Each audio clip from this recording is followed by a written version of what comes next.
Snow Queen by Hans Christian Andersen. Hello, this is Natasha, and this is the first part of one of the most beautiful fairy tales ever written. It's rather long, so I'm going to be reading it in 3 parts. It's called The Snow Queen by Hans Christian Andersen.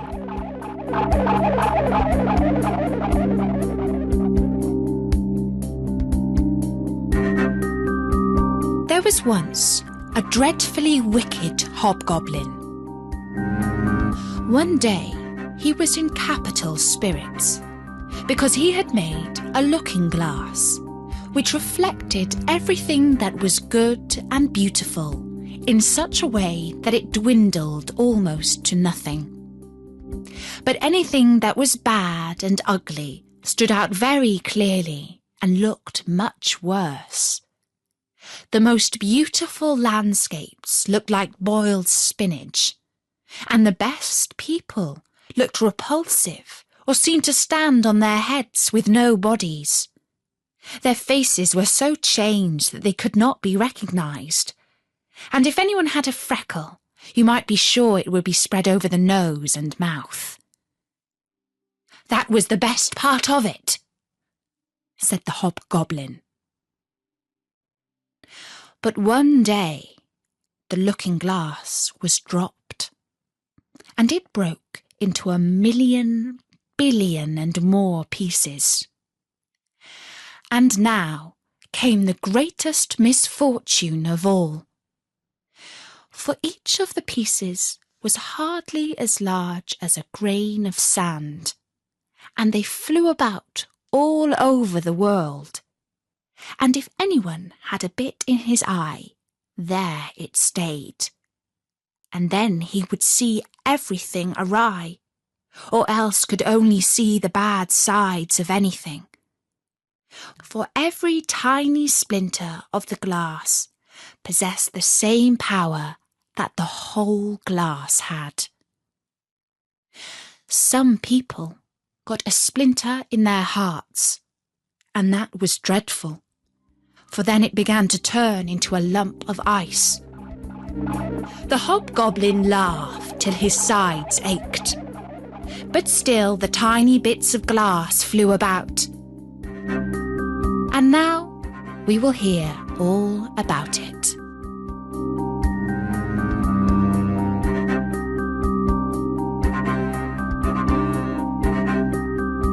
In a large town, where there were so many people and houses that there was not room enough for everybody to have gardens, lived 2 poor children. They were not brother and sister, but they loved each other just as much as if they were. Their parents lived opposite one another in 2 attics, and out on the leads they had put 2 boxes filled with flowers. There were sweet peas in it, and 2 rose trees, which grow beautifully, and in the summer the 2 children were allowed to take their little chairs and sit out under the roses. Then they had splendid games. In the winter they could not do this, but then they put hot pennies against the frozen window panes and made round holes to look at each other through. His name was Kay, and hers was Gerda. Outside it was snowing fast.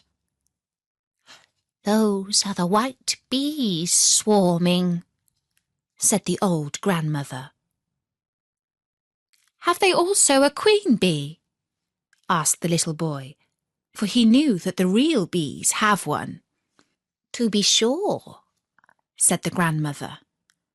"She flies wherever they swarm the thickest.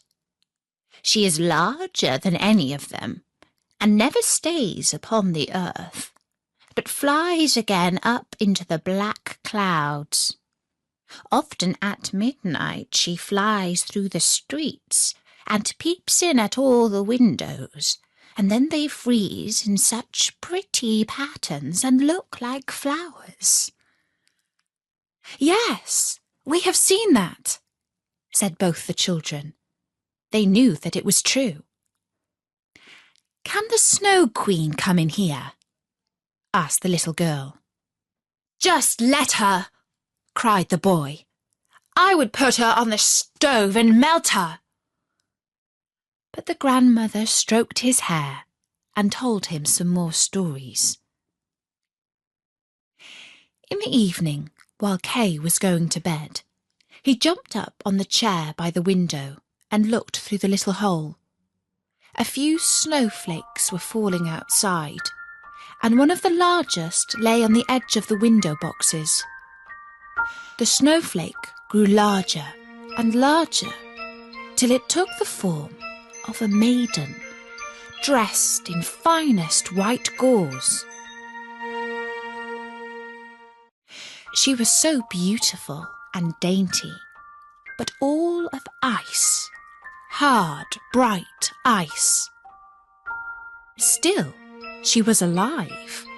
Her eyes glittered like two clear stars, but there was no rest or peace in them.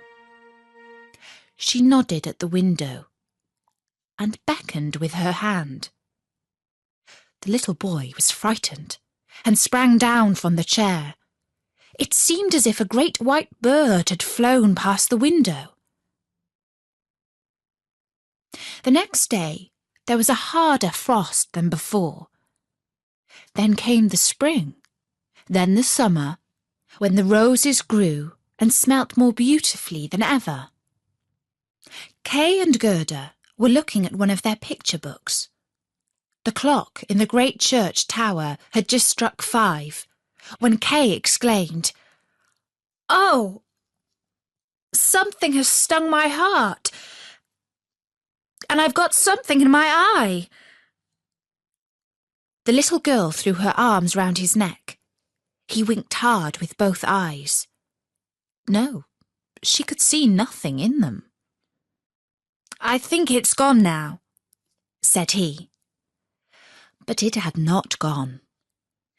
It was one of the tiny splinters of the glass of the magic mirror which we have heard about, that turned everything great and good reflected in it to small and ugly.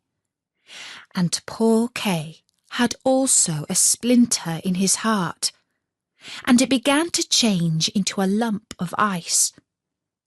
It did not hurt him at all, but the splinter was there all the same. "Why are you crying?" he asked. "It makes you look so ugly." "There's nothing the matter with me. Just look, that rose is all slug-eaten, and this one is stunted. What ugly roses they are!" And he began to pull them to pieces. "Kay, what are you doing?" cried the little girl. And when he saw how frightened she was, he pulled off another rose and ran in at the window away from dear little Gerda. When she came later on with the picture book, he said that it was only fit for babies, and when his grandmother told them stories, he was always interrupting with, "But," and then he would get behind her and put on her spectacles and speak just as she did. This he did very well, and everybody laughed. Very soon he could imitate the way all the people in the street walked and talked. His games were quite different now. On a winter's day, he would take a burning glass and hold it out on his blue coat and let the snowflakes fall on it. "Look in the glass, Gerda. Just see how regular they are. They are much more interesting than real flowers. Each is perfect. They are all made according to rule. If only they did not melt."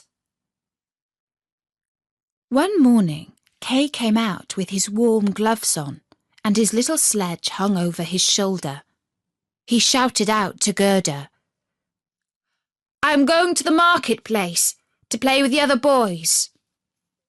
And away he went. In the marketplace, the boldest boys used often to fasten their sledges to the carts of the farmers, and then they got a good ride. When they were in the middle of their games, There drove into the square a large sledge, all white, and in it sat a figure dressed in a rough white fur pelisse, with a white fur cap on. The sledge drove twice round the square, and Kay fastened his little sledge behind it and drove off. It went quicker and quicker into the next street. The driver turned round and nodded to Kay in a friendly way, as if they had known each other before. Every time that Kay tried to unfasten his sledge, the driver nodded again, and Kay sat still once more. Then they drove out of town, and the snow began to fall so thickly that the little boy could not see his hand before him, and on they went. He quickly unfastened the cord to get loose from the big sledge, but it was of no use. His little sledge hung on fast, and it went on like the wind. Then he cried out. The snowflakes grew larger and larger till they looked like great white birds. All at once they flew aside. The large sledge stood still, and the figure who was driving stood up. The fur cloak and cap were all of snow. It was a lady, tall and slim and glittering. It was the Snow Queen. "We have come at a good rate," she said. "But you are almost frozen. Creep in under my cloak." And she set him close to her in the sledge and drew the cloak over him. He felt as though he was sinking into a snowdrift. "Are you cold now?" she asked, and kissed his forehead. The kiss was as cold as ice, and reached down into his heart, which was already half a lump of ice. "My sledge! Don't forget my sledge!" He thought of that first, and it was fastened to one of the great white birds who flew behind with a sledge on its back. The Snow Queen kissed Kay again, and then he forgot all about his little Gerda, his grandmother, and everybody at home. "Now I must not kiss you any more," she said, "or else I should kiss you to death." Then away they flew, over forests and lakes, over sea and land. Round them whistled the cold wind, the wolves howled, and the snow hissed. Over them flew the black shrieking crows. But high up the moon shone large and bright, and thus Kay passed the long winter night. In the day he slept at the Snow Queen's feet. And that was the first part of The Snow Queen by Hans Christian Andersen. I'll be back soon to tell you what happened next to Kay and Gerda. But in the meantime, don't forget that you can find loads more stories at storynori.com. So until next time, from me, Natasha, bye-bye!